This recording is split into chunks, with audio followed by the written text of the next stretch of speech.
Fellas, sitting in your house in peace, eating bananas and avocados, I don't know, sandwiches. Like, you actually mix bananas, avocados, and sandwiches. That's crazy stuff.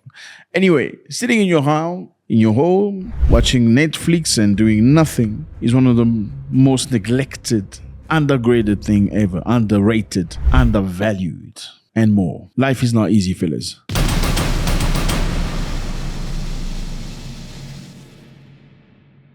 We're going to find you an image of a Russian soldier in the trenches against Ukrainians. There are things happening in the world we should be grateful of, the peace that we have in our everyday life. These are human beings, men like you and I, that are fighting hard for whichever values they represent. But this is very painful to watch. Watch this. Now you can see they threw a rocket at him. Ooh. He threw it away. That's a drone. Oh, he threw it away again, the second one. Behind his back. Oh. Now he runs away.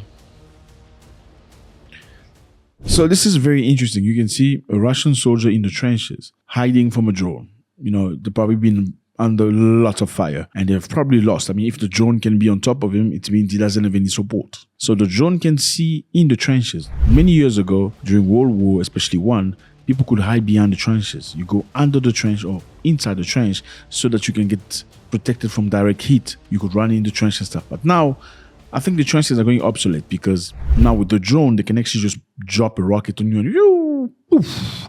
Let's watch this again. Look at that. They threw a rocket the first time.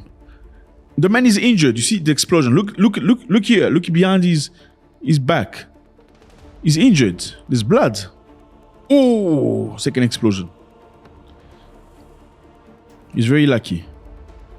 Third one. Oh. He said, you know what? I cannot stay here. Let me just run away. He runs away. Well, now the video ends. We don't know what happened next. Well, he probably was unalived or something. They just don't want you to see that, okay? These are Russian soldiers taking hits against Ukrainians. We're going to watch the second video, which is very interesting as well. I think we underrate the peace that we have, you know. Yes, we undervalue it. Let's watch this one. This video is about a Russian soldier that was rescued, okay? Rescued by Ukrainian drone. So after the Ukrainian drone destroyed the position and they unalived the majority of the Russians that were there was one more remaining, and the one Russian remaining was clearly injured. He was thirsty, he was dry, he was really in pain, and you can see that. When the drone came on top of him, he begged for mercy. He said, please don't kill me, with signs showing I'm willing to do anything you want. And they sent him a piece of paper asking him to move to a specific position so they don't unalive him. Watch this. Look at him, putting his hands together. Please don't kill me. Please don't kill me. Look at his face. The man is shaking. He's scared. Now they bring him water. You can see, instead of a rocket, they bring him a bottle of water. The injured Russian soldier makes a cross. So he's clearly an Orthodox Catholic, you know. He says, thank you for sparing my life, with a note. Reading the note that says, you need to move, follow the drone. He says, yes, I'm going to follow the drone.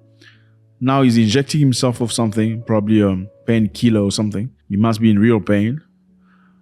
Fellas, we don't admire the quality of the drone image. You know, this is like 12K, if not 35K. They can pull you right through, see your face, your expression, your everything, your expression, I meant. The soldier is hurt. He's limping. Look at his leg.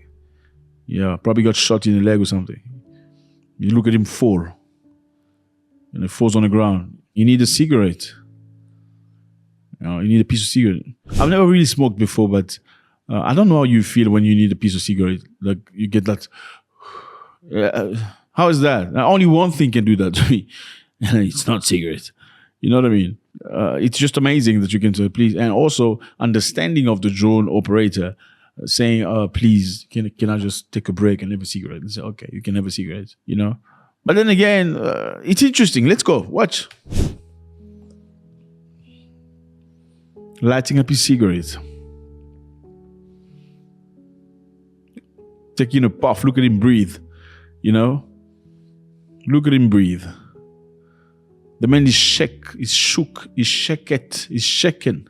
Now, anyway, I think it's very interesting to see this, and clearly to see that Ukrainians could pull a Russian soldier, not injure him or kill him, even though they could, and bring him to life, spare him. We don't know what happened to him next, but I hope he's fine.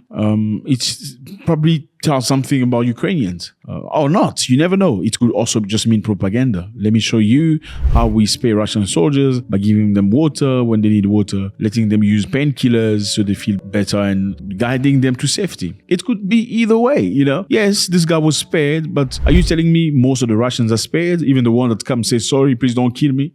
We don't know. Do they all forgive all the Russians that say, please don't kill me? We have no idea. You know, does this really show that the Ukrainians are good people? They spare people. We don't know also. Maybe they've spared many more people we've never seen. And they just chose to show us this one video footage. Or maybe not. So it's really relative to which side of the story you stand. The bottom line is we don't want to see these wars anymore. And also... from a drone operator sitting in his bedroom or somewhere with a mask in his face, operating a drone, deciding on somebody's life or death. Don't you think it's a bit cowards though? You know, if you call yourself a soldier, you need to be on the field with a weapon or something, fight for your life and show that you're a soldier. I mean, it's very easy. You have a drone, you just POV somebody kilometers away and deciding on his life whether he's going to survive or not. I think it's an unfair fight. I'm just being honest, you know. Yeah, you don't feel it's like a video game, literally. It's like you're taking out characters. You're not feeling the pain, the adrenaline rush and everything. In any way, I think it's a good insight. It's good to see this. We complain about a lot of things. Surely we don't want to see this stuff happening in Africa, in our homes. We want peace. But it's just very sad that some of these guys went to war, a war that they don't understand, a war they never chose. They just were forced to find themselves in the middle of a war. You know, the bottom line is the rich people profiting from every war in the world. They get richer after war. You know, they get protected. They don't go to war. They don't send their children to war. You know, it's innocent people, the poor, that go to war, or else something drastic happens to their family. Let me know how you feel about this. YouTube say that most of you guys watch videos, but you're not subscribed. Please do subscribe. And we all like this channel. We all want to show new things, nice things, and push it further. But it has to make sense for the people behind the camera. If it doesn't, it's going to be very difficult. Maybe just, you know, be forced to tell me, hey, we need to talk about ladies and all these naked women, because people like stupid things like that. And I'm sure you're not one of them. God bless. So drop a comment before you go and subscribe. Comment? No.